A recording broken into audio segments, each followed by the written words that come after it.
Olá pessoal, sejam bem-vindos a Ponto dos Livros e o livro de hoje é Trabalhos e Dias de Hesíodo. Quem é Hesíodo? De onde Hesíodo vem? Quando foi que ele escreveu esse livro? Já falamos disso no último vídeo do canal. No final desse vídeo vai aparecer um card para vocês. E para não ficar repetitivo, tá certo? Eu não vou repetir tudo que eu falei aqui lá naquele outro vídeo sobre o Hesíodo. Então vamos partir direto para Trabalhos e Dias, que é o livro em que o Hesíodo vai ali dar conselhos para o seu irmão Perses. Esse irmão do Hesíodo, que é o Perses, por meio de uma tramóia, depois que o pai deles morreu e deixou uma herança para eles ali, conseguiu mais da metade da herança para ele. Mas por ser imprevidente, ele acabou perdendo tudo e ainda tendo que pedir ajuda ali do Hesíodo. O Hesíodo vai perdoar o irmão e vai ajudar ele no que ele precisar, mas também vai dar alguns conselhos para ele. E aí, o Trabalhos e Dias é justamente esse compilado de conselhos que o Hesíodo deu para ele, falando sobre o valor do trabalho e também ensinando o irmão a trabalhar, a cultivar a terra, dando conselhos sobre como se portar em sociedade, e também vai contar para ele algumas fábulas, alguns mitos aqui que dão conta de passar também esses ensinamentos. E aí, pessoal, para quem ainda não viu aquele outro vídeo, vamos lembrar que o Hesíodo era um escritor de mitologia grega. Vocês estão vendo essa edição da Martin Claret, né? Tem dois textos, a Teogonia e Trabalhos e Dias.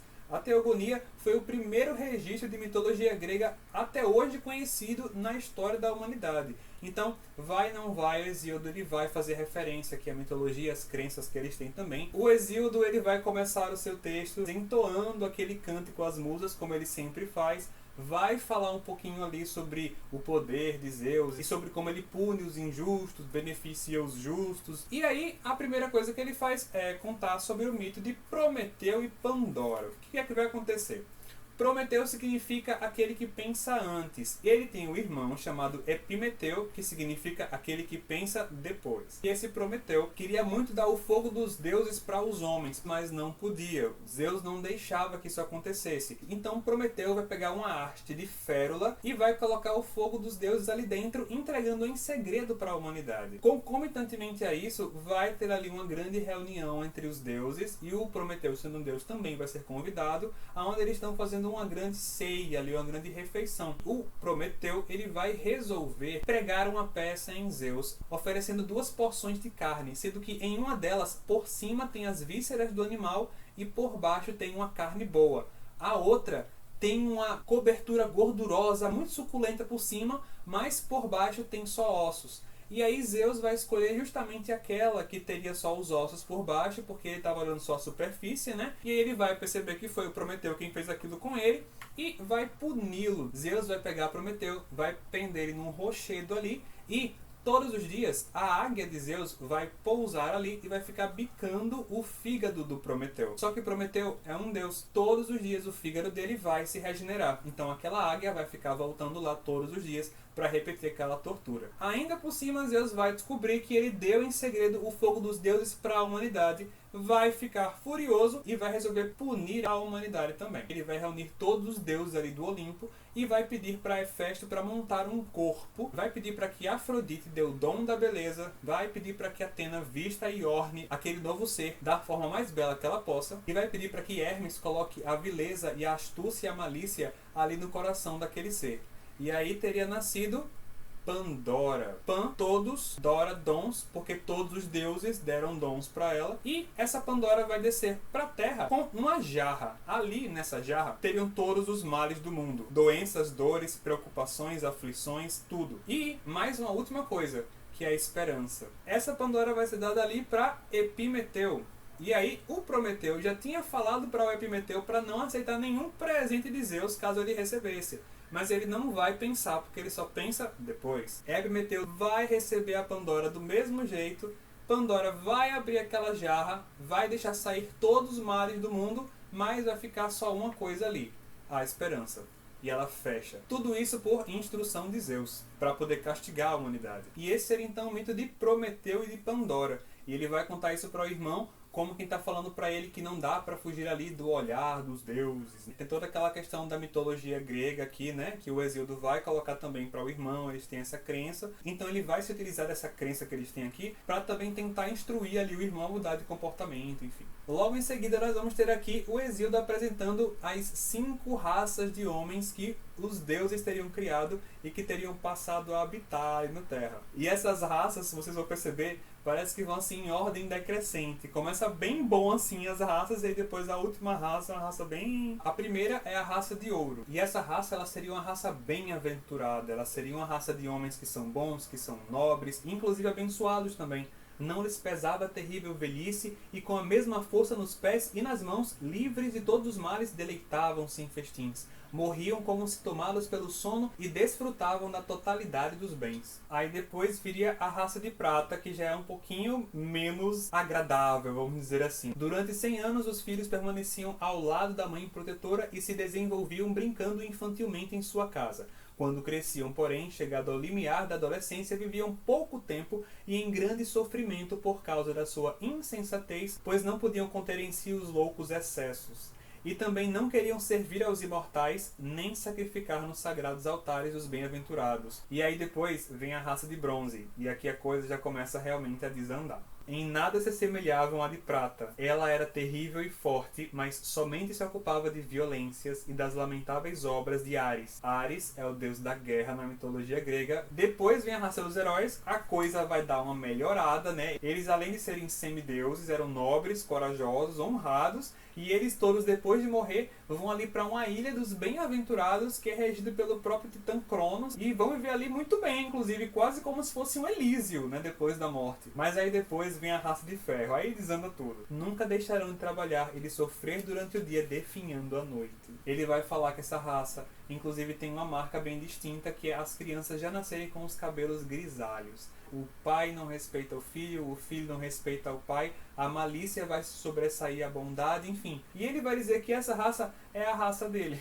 O Hesíodo vai contar uma fábula, ele vai contar também um pouquinho sobre a justiça, e logo em seguida ele vai passar a falar do que? Do trabalho. E aqui, pessoal, esse livro cresce. Algumas coisas aqui são realmente da época do Hesíodo, ou se não, eles foram escritos por conta da cultura deles, da época grega, enfim. Mas nesses conselhos sobre o trabalho, na verdade são conselhos que servem pra gente até os dias de hoje. Olha o que ele coloca aqui. O infortúnio pode ser adquirido facilmente, tanto quanto quiseres, pois reside bem próximo de nós, e o caminho para ele é plano. Mas diante da virtude, em troca, os deuses imortais colocaram o suor. É longa e íngreme a trilha que a ela conduz, e árduo o seu começo. Porém, quando se chega ao cume, o caminhar se torna fácil, por mais difícil que antes houvesse sido. Olha só se isso aqui não espelha perfeitamente aquilo que nós temos como um caminho para a aquisição das virtudes, ou também um caminho para os vícios. Quem já tentou aí, né, começar um bom hábito novo, né, uma nova alimentação, entrar aí num esporte, ter uma disciplina, vai notar que no começo é bem difícil, né? Mas à medida que a gente vai se acostumando e vai exercendo aquilo, vai desenvolvendo um hábito, um condicionamento, e vai ficando cada vez mais fácil. Mais à frente, olha só o que ele vai dizer. Se acrescentas repetidas vezes um pouco sobre o pouco, aquilo que é pouco, muito se tornará. Tem algumas pessoas que podem ficar entristecidas por começarem com pouco. Hesíodo está falando, cara, não fica. Junta esse pouco com mais um pouco, e depois com mais um pouco, daqui a pouco você tem muito. Naquele popular de grão em grão, a galinha enche o papo, sabe? Não se desestimula, vai aos pouquinhos mesmo, que daqui a pouco você vai ter uma coisa grande. É só trabalhar para isso. Lá na frente, ele vai falar o seguinte, não deixes nada para amanhã ou para depois de amanhã, já que nem o preguiçoso, nem aquele que deixa tudo para depois, enchem o seu celeiro. Logo em seguida, olha só, o empenho em trabalhar traz prosperidade, e um homem que se dedica ao trabalho sempre combate o infortúnio. Sabe aquelas pessoas que ficam assim, hoje está muito quente, hoje está muito frio, e não fazem nada? Pois é, o homem trabalhador desconsidera isso. Tá quente? Eu vou vestir uma camiseta. Está frio? Eu vou usar o meu casaco. E vai trabalhar, entendeu? Não fica arranjando desculpas para não fazer o que precisa ser feito, sabe? E aí logo em seguida, pessoal, ele vai começar a comentar aqui como um agricultor deve se portar diante de cada uma das estações na hora de preparar ali o seu terreno e realizar o plantio e realizar a colheita, preparar a terra e tudo mais. Ele vai do inverno até o outono. E o que é interessante perceber aqui é que eles vão fazer o planejamento ali de plantio deles muito baseado nas constelações das estrelas ali no céu. se aquela constelação aparecia ou desaparecia, eles sabiam que era o momento certo para plantar, ou para colher, ou para preparar o terreno ou não, enfim. Depois o Hesíodo ele vai falar um pouquinho sobre navegação para o irmão dele, mesmo que ele mesmo seja um navegador, e ele vai explicar isso aqui. E voltando para falar em conselhos, tem alguns conselhos aqui sobre amigos, que é uma coisa impressionante, olha só. É um homem sem valor aquele que procura por amigos diferentes a cada momento. Por quê? Se uma pessoa tem amigos por circunstância, ela não tem amigos, ela tem interesses. Ela está buscando os amigos apenas para suprir aquelas necessidades daquele momento dela. Aí depois, quando aquelas necessidades mudam, mudam também os amigos. E ele vai falar que esses homens não têm valor. Outra bem interessante que vai ter aqui é o seguinte: o maior tesouro de um homem é ter uma língua cautelosa, e a maior graça saber agir com moderação. Se disseres iniquidades, bem depressa falarão algo pior de ti. E aí logo em seguida, pessoal, ele vai começar aqui a dar conselhos para o Perses de comportamento, procedimento, de etiqueta. Tem uma frase aqui que me chamou bastante atenção. Deves proceder de forma correta e evitar a má fama entre os homens, pois a fama danosa é leve, muito fácil de levantar, embora difícil de suportar. E mais difícil ainda é tirá-la de cima, porque quando espalhada por muitas pessoas, ela jamais morre totalmente. E no final aqui do livro, pessoal, ele vai falar do quê? Dos dias que estão aqui no título da obra, que seria os dias em que eles deveriam ou não fazer isso ou aquilo na agricultura, porque tem determinados dias do mês que são regidos por esses ou aqueles deuses. Então, para certos dias, aquele Deus está atuando ali, então você pode fazer isso. Naquele outro mês, outro Deus é o dono daquele dia, está atuando ali, então você não deve fazer outras coisas. É isso, pessoal. Acabamos aqui o Trabalhos e Dias. Esse livro interessantíssimo. Eu não falei tudo que tem para se falar sobre esse livro, nem todas as lições que tem aqui dentro. E olha só, esse livro aqui foi escrito 700, 800 anos antes de Jesus Cristo. Mas Hesíodo poderia estar escrevendo isso nos dias de hoje, não é mesmo? Então assim, um baita de um livro, uma baita de uma obra. Então pessoal, mais uma vez o vídeo está chegando ao final. Se gostou desse vídeo, deixa seu like, se inscreve no canal para não perder os próximos vídeos que vão lançar por aqui. Segue a gente lá no Instagram, que a gente está sempre postando prévias dos próximos livros que vão lançar aqui no canal. E compartilha esse vídeo com todas as pessoas que vocês conhecem, seus amigos, sua família, as pessoas que gostam de mitologia,